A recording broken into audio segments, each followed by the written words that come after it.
예, 오늘 말씀은 그 라오디게아 교회, 이제 계시록에 있는 7개 교회 중에 마지막 교회가 됩니다. 예, 말씀의 제목은 변화와 변질입니다.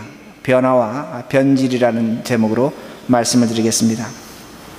자, 그래서 먼저 성경에 있는 한 예를 찾아서 여러분에게 먼저 말씀드리겠습니다. 여러분이 사도행전에 보면 그 바울이 로마로 압송되어 가기 전에 가이사랴 법정에서 재판을 받습니다. 그때 바울의 앞에 그 베스도라는 총독이 앉아 있습니다. 그 베스도라는 총독 앞에서 바울이 자신이 어떻게 예수 그리스도를 만났는가를 증명하게 됩니다. 간증하게 됩니다. 바울이 이렇게 얘기합니다. 내가 다메섹으로 가는데 하늘에서 벼랑간 빛이 나타났습니다. 그 빛이 나타나고 그 빛이 나타날 때에 하늘에서 소리가 났습니다. 소리가 났습니다. 무슨 소리가 나냐면 사울아 사울아 어찌하여 너가 나를 핍박하느냐. 그 소리를 듣고 바울이 이렇게 물었습니다. 주여 당신은 누구십니까? 그렇게 물었더니 하늘에서 다시 소리가 나기를 나는 너가 핍박하는 예수라고 그런 소리를 들었다고 그렇게 얘기하게 됩니다. 근데 그 얘기를 듣자마자 총독 베스도가 벌떡 일어납니다. 그러더니 이렇게 얘기합니다. 너가 미쳤다. 너가 미쳤다. 내가 많은 학문을 하더니 공부를 하더니 너가 미쳐버렸다고 그렇게 얘기합니다. 그때 바울이 베스도에게 이렇게 다시 반박을 합니다. 나는 미치지 않았습니다. 나는 정상입니다. 오히려 하나님께서 나에게 말씀하시기를 당신이 나와 같기를 원합니다. 당신이 나와 같기를 원한다는 겁니다. 하나님이 오늘 나에게 말씀하시는데 당신이 나와 같이 되어야 된다고 그렇게 말합니다. 그리고 나는 미친 것이 아니라 참된 말을, 정신 차린 말을 하고 있다고 그렇게 말합니다. 총독 베스도는 바울을 보고 미쳤다고 합니다. 즉 변질됐다는 겁니다. 네가 변했다는 겁니다. 잘못 변했다는 겁니다. 그러게 미쳤다고 그렇게 말합니다. 그러나 바울은 이렇게 반박합니다. 나는 변질되지 않았습니다. 나는 미치지 않았습니다. 나는 변화했습니다. 새 사람이 됐다는 겁니다. 그러기에 나는 참되고 정신 차린 말을 하고 있다고 그렇게 말합니다. 나는 변했다는 겁니다. 그러기에 당신이 나와 같이 변하는 것이 하나님의 뜻이라고 그렇게 말하고 있습니다. 여기에 변화와 변질이 두 가지가 동시적으로 나타나고 있습니다. 변화는 무엇인가? 변화의 주체는 하나님이 되십니다. 변질의 주체는 사람이 됩니다. 변화라는 것은 생명을 만들어냅니다. 그러나 변질이라는 것은 죽음을 만들어냅니다. 변화라는 것 하나님을 갈망하게 합니다. 하나님을 찾게 합니다. 그러나 변질은 하나님을 배신하게 만든다는 말씀이 됩니다. 변화와 변질은 매우 유사합니다. 똑같아 보입니다. 그러나 결과는 엄청난 차이를 만들어냅니다. 하나는 생명이요 하나는 죽음이라는 것을 분명하게 만들어내고 있다는 것입니다. 그러게 제가 여러분들에게 질문하고 싶습니다. 여러분들은 변화하고 있습니까? 변질하고 있습니까? 내가 지금 변화하고 있는가 합니다. 내가 지금 변질하고 있는가 합니다. 어떻게 우리가 변화하고 있는지 변질하고 있는지 어떻게 알 수 있는가? 대답은 지극히 간단합니다. 제가 좀 전에 그 바울의 이야기를 말씀드린 것처럼 내가 오늘 하나님을 사랑하고 있다면 변화하고 있는 것입니다. 내가 오늘도 사람들 앞에서 예수 그리스도를 믿으라고 얘기하며 당신들이 나와 같이 되기를 원한다고 하고 있다면 나는 변화된 것입니다. 오늘도 내가 그 변화되고 있다면 생명의 길로 가고 있다는 말씀입니다. 하나님을 사랑하고 있습니다. 다른 사람들이 나와 같이 예수를 믿어야 됩니다. 그리고 세상 사람들은 나를 보고 이렇게 얘기합니다. 당신이 예수를 믿더니 과거와 다르다는 겁니다. 미쳤다는 겁니다. 이것이 진정한 변화라는 그 말씀입니다. 나는 참되고 정신 차리는 말을 하고 있기에 그들로부터 그런 얘기를 들을 수밖에 없다는 말씀입니다. 그러나 변질하면 세상과 나는 아무런 차이가 없습니다. 세상과 나는 똑같습니다. 그러기에 그들은 나에게 아무 말도 하지 않을 것입니다. 저 사람들이 왜 세상 사람 예수를 믿어야 되는지 알지도 못합니다. 저들이 왜 나와 같아야 되는지를 알지도 못합니다. 왜 오늘 나에게는 참말이 없습니다. 거짓이 나타나고 있기 때문입니다. 이것이 변질된 신자란 말씀이 됩니다. 오늘 라오디게아 교회가 나타납니다. 이 교회는 변화하다가 변질된 교회입니다. 변화하다 변질됐다는 것입니다. 그러기에 주님께서 그들에게 변화를 요구하고 계십니다. 그 14절 말씀 보시기 바랍니다. 오늘 성경 눈으로 보셔야 됩니다. 책을 펴보시기 바랍니다. 라오디게아 교회 사자에게 편지하라. 아멘이시오 충성되고 참된 증인이시오 하나님의 창조의 근본이시가 가라사대. 라오디게아 교회에 편지하는데 주님을 아멘이라고 합니다. 그리고 충성되고 참된 증인이라고 말씀합니다. 여기서 아멘이라는 단어가 나오는데 아멘이라는 것은 네, 그렇습니다, 맞습니다, so it to be, 나도 그렇게 하겠습니다, 나도 그렇게 충실히 하겠습니다, 그런 의미를 갖고 있습니다. 그런데 여기 아주 성경이 참 재밌습니다. 아멘이시오 하고 충성되고 참되다는 이 말이 있는데, 이 말도 어떤 의미를 갖고 있냐면 아멘이라는 뜻인 겁니다. 아멘을 지금 반복하고 있는 겁니다. 단어만 반복 쓰고 있지 아멘을 반복하고 있다는 말씀이 됩니다. 그러게 제가 이 말씀 이렇게 읽어드릴 수가 있습니다. 라오디게아 교회 사제에게 편지하래 아멘이시오, 아멘되고 아멘의 증인이시오. 즉 성경이 아멘을 3번 반복하고 있다는 말씀이 됩니다. 자, 우리들이 하나님 앞에 말씀을 듣거나 기도하거나 찬양하면 반드시 아멘합니다. 우리들이 아멘하는 그 이유는 뭐냐면 맞습니다, 정당합니다, 나도 그렇게 살겠습니다, 참된 것입니다, 내가 저 말씀대로 충성하겠습니다. 그것이 바로 아멘이라는 의미가 됩니다. 우리 주님은 아멘의 주님이 되십니다. 그러기에 오늘도 우리가 찬송하며 기도하며 말씀 들으며 아멘한다는 것은 어떤 의미가 되냐면 맞습니다, 내가 이제 거짓에서 벗어나겠습니다, 내가 이제 진실한 사람이 되겠습니다, 내가 더 이상 생명의 사람으로 살겠습니다, 내가 더 이상 의심하지 않고 확신하며 살겠습니다, 내가 이제는 믿겠습니다. 이것이 바로 아멘이라는 의미가 됩니다. 우리 많은 경우에 아멘을 무슨 뒷장단 치는 것처럼 기도하고 나면 아멘, 그렇지 않다는 겁니다. 아멘은 내 변화를 약속하는 겁니다. 내가 기도했습니다, 기도한 것대로 내가 살겠다고 약속하는 겁니다. 찬송을 불렀습니다, 그 찬송을 부른 것처럼 내가 그렇게 믿겠다고 하나님 앞에 약속한다는 겁니다. 설교를 들었습니다, 설교를 듣고 내가 그렇게 변화하겠다고 약속하는 것이 바로 아멘이라는 그 의미가 됩니다. 아멘은 나의 변화를 의미하는 겁니다. 내가 변화하겠다고 하나님께 약속한다는 그 말씀이 됩니다. 그러기 14절 후반절에 또 하나의 변화가 나옵니다. 하나님의 창조의 근본이신가 이르시되. 자, 예수 그리스도를 뭐라고 얘기하냐면 하나님의 창조의 근본이라고 그렇게 말씀하십니다. 근데 이 근본이라는 단어를 헬라어로 알케나라는 단어를 썼습니다. 알케라는 것은 시작입니다, 태초입니다, 처음이라는 그런 의미를 갖고 있습니다.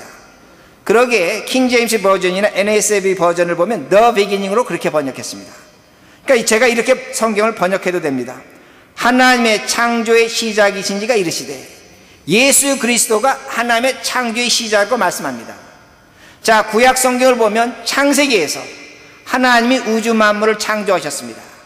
근데 성경의 맨 마지막 요한계시록에 보면 예수 그리스도가 이 세상의 창조의 시작이라고 말씀하고 있습니다. 성경이 우리에게 무엇을 가르쳐주고 있냐면 그리스도가, 예수가 하나님과 동등하시다는 분이라는 겁니다. 하나님도 변화하셨습니다.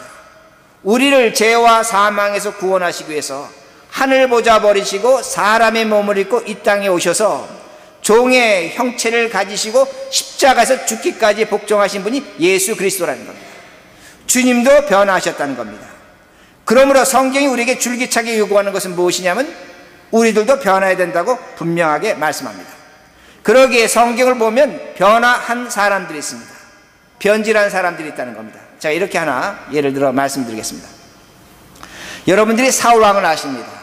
사울은 왕으로 변화했습니다. 그러나 그가 적들 앞에서 그의 믿음을 버렸습니다. 그가 전쟁에서 많은 물자를 획득했습니다. 욕심을 냈습니다. 그것에 그는 변질합니다.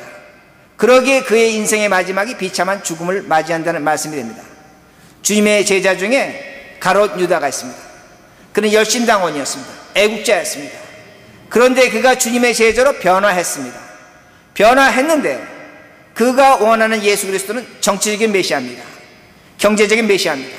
자신들의 배고픔과 독립전쟁을 이루어줘야 됩니다. 그걸 하지 않을 때 예수 그리스도를 배신합니다. 변질한다는 겁니다. 그러기에 가롯 유다는 비참한 운명을 맞이할 수밖에 없습니다. 이것이 바로 변화해서 변질한 사람들의 예가 됩니다. 동시에 변질해서 변화한 사람이 있습니다. 여러분이 다윗 왕을 잘 아십니다. 다윗 왕은 밧세바와 간음을 했습니다. 변질했습니다. 그의 남편 우리아 장군을 살해했습니다. 살인자였습니다. 변질했습니다. 그러나 하나님께서 나단 선지자를 보내서 말씀을 들려주실 때 그 말씀을 듣고 회개하고 변화했습니다. 그러게 이스라엘의 가장 위대한 왕이 된 것을 우리들이 알고 있습니다. 베드로도 마찬가지입니다. 베드로는 주님을 모른다고 부인하고 저주하고 맹세했습니다. 변질했습니다. 그러나 그가 주님이 하신 말씀을 기억하고 회개할 때에 교회를 세운 위대한 지도자로 변화했다는 말씀이 됩니다. 그러므로 우리는 변화와 변질 속에 있는 것입니다. 그러게 혹시 여러분 중에 나는 지금 변질하고 있습니다. 그러나 희망이 있습니다. 우린 변화할 수 있다는 겁니다. 동시적으로 우리 모두가 변화해야 된다는 그 말씀이 됩니다. 나의 삶을 개선해야 됩니다. 제가 이렇게 변화한다고 얘기할 때에 어떤 분이 이렇게 말씀하십니다. 내가 신앙생활하면서 변화해봤습니다. 해봤더니 나는 손해봤습니다. 변화해봤지만 나에게 아무런 능력이 없습니다. 이제는 지겹습니다. 더 이상 변화할 것도 없고 나는 그저 예수만 믿고 살겠습니다. 이렇게 생각하시는 분들이 있고 말씀하신다는 겁니다. 변화할 이유가 없다는 겁니다. 그러기에 15절과 16절을 보시기 바랍니다. 그 이유에 대해서 설명합니다. 내가 내 행위를 아노니 내가 차지도 아니하고 뜨겁지도 아니하도다. 내가 차든지 뜨겁든지 하기를 원하노라. 내가 이같이 미지근하여 뜨겁지도 아니하고 차지도 아니하니 내 입에서 너를 토하여 버리리라. 자, 이 말씀은 우리 한국교회가 가장 좋아하는 말씀 중에 하나가 됩니다. 신앙생활 하려면 화끈하게 하라는 겁니다. 그렇지만 아예 하지 말라는 겁니다. 신앙생활 어정쩡하게 하면 오히려 하나님께서 토해내신다고 합니다. 그러니까 열심을 갖고 열정을 갖고 신앙생활 하라고 그렇게 가르칩니다. 좋은 얘기입니다. 그러나 이 말씀은 그런 의미가 아니라는 그 말씀이 됩니다. 자, 이것을 이렇게 설명을 드리겠습니다. 라오디게아는 오늘날의 터키 에이시아 마이너에 있었는데 이상하게도 다른 지역에는 온천이 있었습니다. 그리고 식수가 풍부했습니다. 근데 이 온천이 없었습니다. 그리고 식수 사정이 굉장히 나빴습니다. 그러다 보니까 그들이 목욕을 하지 못했습니다. 좋은 물을 마시지 못했습니다. 우리가 로마 사람들의 그 일상사를 읽어보면 한 가지 중요한 건 뭐냐면 로마 사람들은 가난하든 부자든 반드시 하루에 한 번씩 목욕했습니다. 공중 목욕탕이 굉장히 중요한 겁니다. 그러기에 목욕을 했는데 목욕하지 못합니다. 좋은 물이 없었다는 겁니다. 그러니까 물을 끌어왔습니다. 라오디게아에서 9km 떨어진 곳에 아마 여러분 성지순례 갔다 오신 분들은 잘 아시는 파무칼레라는 곳이 있습니다. 파무칼레라는 곳에서 온천물을 끌어다가 9km 떨어진데 라오디게아에서 온천물로 썼습니다. 동시에 좋은 식수가 없다 보니까 약 16km 떨어진 골로새에서 그 차가운 식수를 끌어다가 그 라오디게아 사람들이 식수로 썼다는 말씀이 됩니다. 근데 문제가 생깁니다. 어떤 문제가 생기냐면 당시는 수도관이 없었고 여러분 그 중동 지방에 가보시면 잘 아시겠죠? 수로를 만들었습니다. 높은 그 벽을 쌓고 그 위로 물길을 만들었습니다. 여러분이 조지 워싱턴 브리지 건너서 바로 건너자마자 다리 하나 큰 거 건널 텐데 건널 때 옆에 보시면 그 수로가 있습니다. 만들어 놓은 그 물길입니다. 그런 걸 만들어 놨다는 겁니다. 근데 여러분 한번 생각해 보셔야 됩니다. 뜨거운 물을 온천물로 퍼쓰는데 9km를 오는 겁니다. 그러면 그 물이 어떻게 되겠습니까? 식어버립니다. 동시에 골로새에서 16km 떨어진 곳에서 찬물을 펐습니다. 펐는데 라오디게아 그 지역은 굉장히 덥습니다. 낮에 태양을 그 돌이 받습니다. 돌이 뜨거워집니다. 물이 오면서 어떻게 됩니까? 미지근해진다는 그 말씀이 됩니다. 물이 변질했다는 겁니다. 그런데 라오디게아 사람들은 이 변질한 물에 익숙해졌다는 그 말씀이 됩니다. 그들은 찬물의 시원함을 몰랐습니다. 온천물의 뜨거움을 맛보지 못했다는 것입니다. 그들은 죽어가는 신앙이라는 겁니다. 하나님이 토해내시겠다 그 말씀의 의미는 뭐냐면 그들은 그것이 전부인 줄 알았다는 겁니다. 자신들이 먹고 마시는 물, 자신들이 온천하는 것이 온천물이요 식수로 생각했다는 겁니다. 그러나 차가운 물이 있는 겁니다. 뜨거운 물이 있는 겁니다. 그들은 그것을 몰랐다고 그렇게 말하고 있습니다. 다시 말씀드린다면 주님께서 지금 토해내시겠다고 말씀하는 그 말씀의 의미는 뭐냐면 너희들이 지금 죽어 있다는 겁니다. 죽었기 때문에 변화하지 않는다는 겁니다. 죽은 건 변화하지 않습니다. 저 옆에 장례식장이 있지만 시체는 변화하지 않습니다. 썩을 뿐입니다. 살아있는 것만 변화합니다. 너희들이 정말로 살아있다면 이제는 생수를 마셔야 된다는 겁니다. 하나님의 은혜를 구해야 된다는 겁니다. 너희들이 정말로 살아있다면 하나님의 말씀을 구해야 된다는 겁니다. 이들은 그것을 구하지 않고 변하지 않았다는 그 말씀이 됩니다. 그러기에 이 시대가 변질하고 있는 겁니다. 이 세상이 변질하고 있는 겁니다. 왜? 하나님의 말씀과 은혜가 사라진 것이 이 시대입니다. 그러기에 이 세상은 변질하고 있다는 겁니다. 자, 이걸 이렇게 또 말씀드리겠습니다. 며칠 전에 신문에 2012년 노벨 그 생리의학상을 영국 사람과 일본 사람이 받았습니다. 근데 일본의 과학자가 그 동물의 체세포로 줄기세포로 바꿨습니다. 체세포로 줄기세포로 바꿨다는 건 뭐냐면 이제는 사람들이 그 피부를 이용해서 정자와 난자를 만들어냅니다. 과거에는 정자와 난자라는 것은 남자의 생식기에서 여자의 생식기에서 나오는 특별한 그 생명체를 만드는 물질이었습니다. 이젠 그것이 필요 없습니다. 사람 피부 조각 뜯어내 갖고 그것으로 난자도 만들어내고 정자도 만들어냅니다. 그리고 그것으로 생명을 만들어낸다는 그 말씀이 됩니다. 이제는 남자와 여자가 성적 관계도 없이도 얼마든지 생명을 만들어내는 시대에 우리가 살고 있다는 말씀이 됩니다. 체세포를 인위적으로 조작하는 겁니다. 그리고 줄기세포를 변질시켰습니다. 피부세포에 유전자를 투입해서 그것으로 만능 줄기세포를 만들었다는 겁니다. 앞으로 어떤 시대가 우리에게 찾아오냐면 제가 몸이 아픕니다. 제 장기가 필요합니다.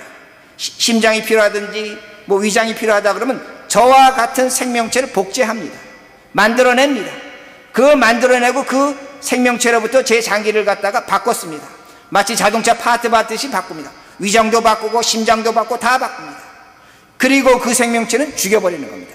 유사 생명체가 나를 위해 존재하지만 나를 위해서 죽어버린다는 겁니다. 이것이 이 시대입니다. 우리는 그것을 보고 노벨상을 줬습니다. 잘했다는 겁니다. 칭찬하는 겁니다. 좋다는 겁니다. 그 생명체가 죽어가는 것에 대해서 우리 조금 더 아파하지 않는다는 그 말씀입니다. 이것이 이 시대의 말씀이 됩니다. 유사한 생명체 죽이는 것이 합당한 시대가 곧 도래할 것이라는 그 말씀입니다. 아무런 양심적인 고통이 없습니다. 내 목숨 하나 살리려면 어떤 짓도 할 수 있는 것, 그것이 우리가 살아가는 미래라는 그 말씀입니다. 이렇게 세상은 변질하고 있습니다. 교회도 신앙도 변질하고 있습니다.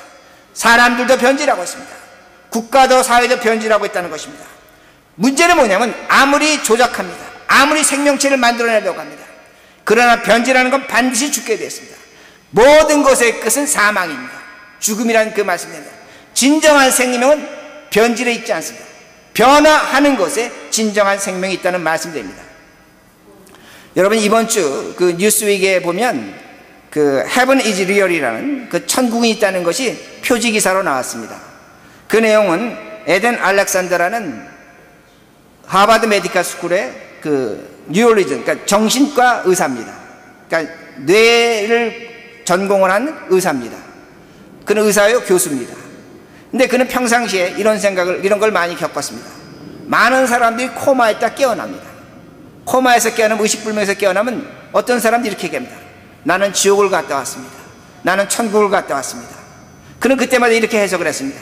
아마 저 사람 뇌에 산소가 부족했기 때문에 어떤 환각작용으로, 정신적인 착각으로 천국을 갔다 왔든지 지옥을 갔다 왔다고 그렇게 본인이 생각했습니다. 본인이 기독교 신자였습니다. 그러나 천국과 지옥에 대해서 믿지 않았습니다. 근데 이것이 이번 주 뉴스윅의 표지기사입니다. 그런데 그가 4년 전에 2008년에 일주일 동안 코마 상태에 빠졌습니다. 본인이 정신의학자가, 뇌학자가 코마 상태에 빠진 겁니다. 그리고 그가 경험했습니다.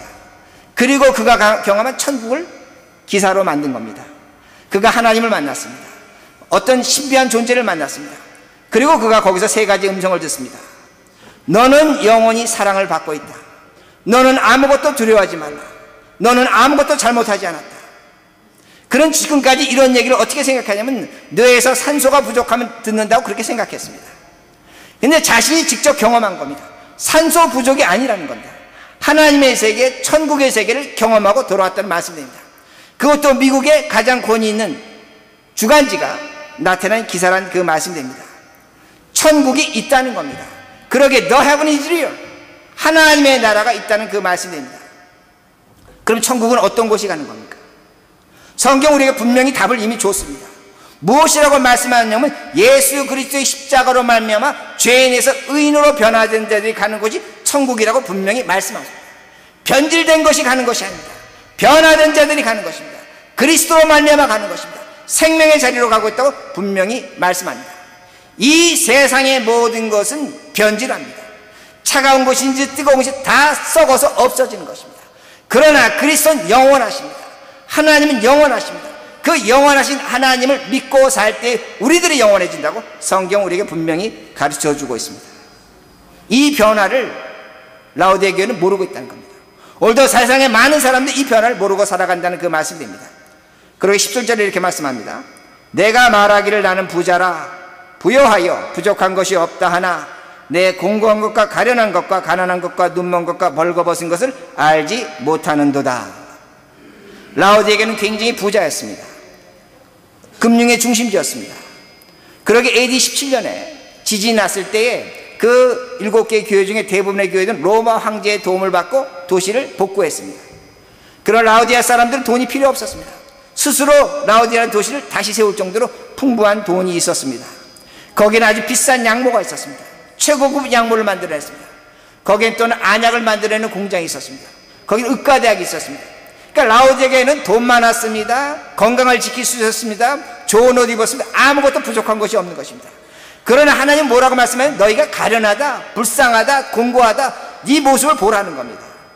그거를 라오디아 교인들은 보고 있지 못하다는 거예요. 부자라는 겁니다. 근데 그걸 보지 못하고 있습니다. 제가 성경적인 부자를 이렇게 설명을 드리겠습니다. 어떤 사람이 배를 타고 가다 배가 난파를 당했습니다. 그러니까 이 두 사람이 이제 그 쪽배를 타고 망망대해에서 표류를 하고 있습니다. 두 사람이 이제 그렇게 표류하고 있는데 한 사람이 이렇게 이제 기도를 하기 시작합니다. 하나님, 이번에 저를 구해 주신다면 제가 갖고 있는 재산의 반을 하나님께 드리겠습니다.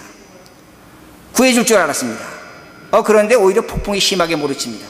그러니까 이 사람이 다시 기도를 바꿨습니다. 이틀째 날 이렇게 기도합니다.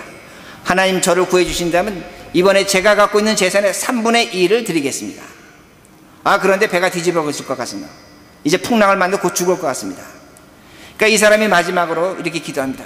하나님, 저를 살려주신다면 제가 갖고 있는 전 재산을 하려고 그러는데 그때 옆에 있는 친구가 이렇게 얘기합니다. 야, 기도하지 마. 저기 섬이 보인다. 제가 여러분에게 질문합니다. 그분이 기도했을까요? 안 했을까요? 예, 우리 일부 예배는 분명히 대답하시더라고. 기도 안 했습니다. 예, 우리들도 기도 안 합니다. 성경의 부자가 이런 의미라는 겁니다. 부자라는 건 돈 많다는 의미가 아닙니다. 성경이 말씀합니다. 성경의 부자는 내가 모든 걸 스스로 할 수 있는 것을 부자라고 합니다. 이걸 성경의 부자입니다. 성경의 부자는 내가 모든 걸 스스로 할 수 있기에 하나님이 필요 없는 사람입니다. 또한 이 부자는 가난해질 수 있습니다. 실패할 수 있습니다. 그때는 하나님을 찾아가 딜을 합니다. 거래를 합니다. 하나님, 내가 당신을 믿으니까 내 것을 채워주십시오. 나를 도와주십시오. 이것이 부자라는 그 말씀의 의미가 됩니다. 그러기에 이 모습이 라오디게아 교회의 모습이 됩니다. 오늘 우리의 모습인 것을 분명히 우리들이 알 수가 있습니다. 그러기에 성경을 말씀하고 있습니다. 네가 가난하다는 겁니다. 공고하다는 겁니다. 헐벗었다는 겁니다. 수치스럽다는 것입니다. 그러기에 네 모습을 똑바로 보라고 합니다. 그걸 보는 방법을 18절 전반절에 이렇게 말씀합니다. 세 가지를 말씀하는데 첫 번째 이렇게 말씀합니다. 내가 너를 권하노니 내게서 불로 연단한 금을 사서 부요하게 라는 겁니다. 근데 불로 연단한 금이라는 건 믿음을 의미합니다. 즉 믿음을 갖고 있는데 정상적인 믿음을 가지라는 겁니다. 정상적인 믿음은 어떤 믿음이냐면 내가 매일 죽는 겁니다. 내가 매일 변화한다는 그 말씀이 됩니다. 내가 매일 죽는다는 것은 어떤 의미가 되냐면 내 생각이 있습니다. 고집이 있습니다. 자존심이 있습니다. 그걸 버리는 겁니다. 그거 갖고 죽는 겁니다. 그걸로 십자가 지는 겁니다. 내가 십자가를 지면, 내가 죽으면 사람 앞에서는 조롱당합니다. 예수님이 십자가에서 죽으실 때 조롱당했습니다. 분명히 죽는 건 괴로운 겁니다. 그러나 그 죽음 다음에 우리에게 찾아오는 것이 무엇이냐면 예수 그리스도 안에서 부활이라는 그 말씀이 됩니다. 우리가 생명의 부활이 있다는 겁니다. 그 부활할 때 무엇이 보이냐? 믿음을 가지면 내 영적 추함이 보이는 겁니다. 영적 가난이 보이는 겁니다. 공고함이 보이는 겁니다. 못난 것이 보이는 것입니다. 이것을 성경이 우리에게 분명히 말씀하고 있습니다. 내 죄가 보인다는 겁니다. 사람이 추합니다. 부끄럽습니다. 그럼 옷을 사 입어야 됩니다. 그러기 두 번째 이렇게 말씀합니다. 흰옷을 사서 입어 벌거벗은 수치를 보이지 않게 하고, 흰옷을 사서 입으라는 겁니다. 자, 이 말씀을 제가 이렇게 말씀드리겠습니다. 스가랴서 3장을 보면 대제사장 여호수아가 하나님 앞에 올라갔습니다. 재판을 받습니다. 재판을 받는데 제사장 여호수아의 옷이 굉장히 더럽습니다. 즉 이 세상에서 많은 죄를 졌다는 겁니다. 그러니까 그 옆에 있던 사탄이 하나님, 저 사람 보세요. 저가 제사장입니까? 저가 형편없는 사람입니다. 저 죄를 보십시오. 신랄하게 꾸짖습니다. 하나님이 봐도 정말로 죄를 많이 졌습니다. 형편없는 제사장입니다. 근데 성경을 보면 그 앞에 천사가 있다고 말합니다. 근데 천사인데 단수 명사입니다. 단수 명사면서 히브리어로 말렉이라는 단어를 썼는데, 말렉은 천사도 되지만 왕도 됩니다. 왕도 됩니다. 그러니까 그 천사가, 그 왕이 여호수아를 위해서 변호합니다. 증언합니다. 그걸 다 듣고 나더니 하나님께서 뭐라고 말씀하시냐면, 저 여호수아에게 아름다운 옷을 입혀라, 저 머리에 관을 씌워주라, 그렇게 말씀합니다. 똑같은 의미가 우리에게도 적용된다는 겁니다. 오늘 우리 가운데 저도 마찬가지, 우리 모두가 하나님 앞에 설 수 없는 죄인입니다. 우리가 기도하지만, 우리가 신앙생활하지만 어떨 때 저희 자신이나 여러분 자신을 돌아본다면 정말로 구역질 나는 게 우리들의 모습이 됩니다. 나 같은 것이 어떻게 하나님 앞에 설 수 있을까? 하나님이 어떻게 나를 받아주실까? 부끄럽기 짝이 없습니다. 그러나 중요한 것은 무엇이냐면 예수 그리스도가 우리 앞에 계시는 겁니다. 그 주님이 변호하시는 겁니다. 이 사람은 나를 믿었습니다. 내가 십자가제로 용서했습니다. 그때에 흰옷을 입혀주시는 겁니다. 그때에 우리에게 주어지는 사건이라는 겁니다. 그러므로 우리의 구원은 내 믿음으로 발생하는 것이 아니라, 믿기는 믿지만 그리스도가 나를 위해 십자가 죽으신 그 사건으로 발생한다는 그 말씀입니다. 그러므로 천국에서 우리에게 변화를 기다리고 있다는 겁니다. 그러게 마지막 절이 이렇게 나옵니다. 세 번째, 안약을 사서 눈에 발라보게 하라. 자, 제가 처음에 믿음을 말씀드렸고 변화를 말씀드렸고, 두 번째 구원의 확신을 말씀드렸습니다. 믿음 중에 가장 중요한 믿음이 무엇인가입니다. 우리가 왜 신앙생활을 하는가? 가장 중요한 초점은 무엇이냐면 하늘나라에 대한 소망입니다. 천국에 대한 소망이라는 그 말씀입니다. 제가 좀 전에 하버드 의과대학의 그 에덴 알렉산더 얘기를 말씀드렸습니다. 우린 그런 것을 봐야지만 천국을 경험한다. 그렇지 않습니다. 오늘도 내가 믿음의 확신을 갖고 있다면 죽음을 두려워하지 않습니다. 죽음 너머의 영원한 세계와 천국과 하늘나라에 대한 소망이 있는 것이 믿음의 정점이라는 겁니다. 오늘 우리들의 내 믿음이 무엇인가? 여러분이 죽음 너머를 두려워하지 않는다면, 죽음 너머의 하늘나라에 대한 확신이 있다면 그것이 믿음 중에 믿음이라는 그 말씀입니다. 안약이 그걸 보여주는 겁니다. 하늘나라를 볼 수 없습니다. 그러나 믿음의 안약을 눈에 넣었을 때에 천국에 대한 소망과 확신이 우리에게 분명히 주어진다는 그 말씀입니다. 이것이 하나님께서 우리에게 요구하시는 변화입니다. 변화라는 건 쉬운 것이 아닙니다. 내가 훈련해야 되고 내가 애써야 되고 노력해야 된다는 그 말씀입니다. 그 변화에서 우리에게는 생명이 있는 겁니다. 변질은 죽음입니다. 그러나 우리가 이렇게 변화할 때에 우리가 생명의 자리로 가는 것이며, 그 생명의 자리에서 영원한 하늘나라와 하나님에 대한 확신이 있다는 그 말씀이 됩니다. 그리고 오늘 말씀을 들으시면서 여러분 이제 변질하지 마시고 변화하시는 우리 모두가 되기를 간절히 바랍니다.